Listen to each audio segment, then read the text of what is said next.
আসসালামু আলাইকুম বন্ধুরা, তোমরা সবাই কেমন আছো? আশা করি আল্লাহর রহমতে তোমরা সবাই ভালো আছো। এই তো আমি নতুন একটা কাঁথা সেলাই করছি। আমার জীবনে ফার্স্ট টাইম। কাঁথাটা কেমন হয়েছে অবশ্যই জানাবেন। কাঁথাগুলো অবশ্যই আমি আপনাদের একা দিতে পারবো, সুন্দর করে ফুল ছাপ দিয়েও দিতে পারবো। আপনারা চাইলে আমাকে কমেন্ট করতে পারেন। অবশ্যই আমি আপনাদের কাঁথাগুলো সুন্দর করে সেলাইও করে দিতে পারবো।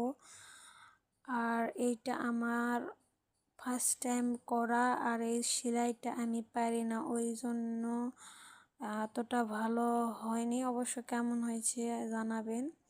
ফোনে ততটা বোঝা যায় না, সামনাসামনি আরও অনেক সুন্দর লাগতেছে। কাঁথাটা সাদার উপর লাল সুতো দিয়ে কাজ করা। আমার প্রায় কাঁথাটা শেষের দিকেই হয়েছে, আরও কিছু ফুল বাকি রয়েছে। আপনাদের আমি কমপ্লিট ভিডিও দিয়ে দিব খাতার। অবশ্যই জানাবেন আমার এগুলো কেমন হয়েছে। তোমরা সবাই চাইলে আমাকে কাঁথার পিক উঠায়ও দিতে পারো।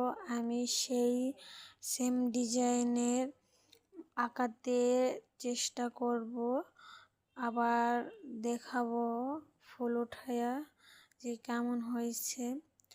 আমি সেলাই করতেছি অনেক সুন্দর করে। এই তো দেখতে পাচ্ছ তোমরা সবাই, আমি অনেক কষ্ট করে সেলাইগুলো করতেছি, কারণ অনেক কষ্টের এগুলো সেলাই। যারা করে তারাই বোঝে এগুলো সেলাইয়ের কতটা কষ্ট। আমি অনেক কষ্ট করে সেলাই করতে, আরও অনেকটা দিন লেগে যায় এগুলো সেলাই করতে, সম্পূর্ণ কাঁথাটা শেষ করতে। আমার এখনও অনেক বাকি রয়েছে কাঁথা সেলাই। আমি আপনাদের মাঝে একটু একটু করে ভিডিও নিয়ে চলে আসবো। আসসালামু আলাইকুম।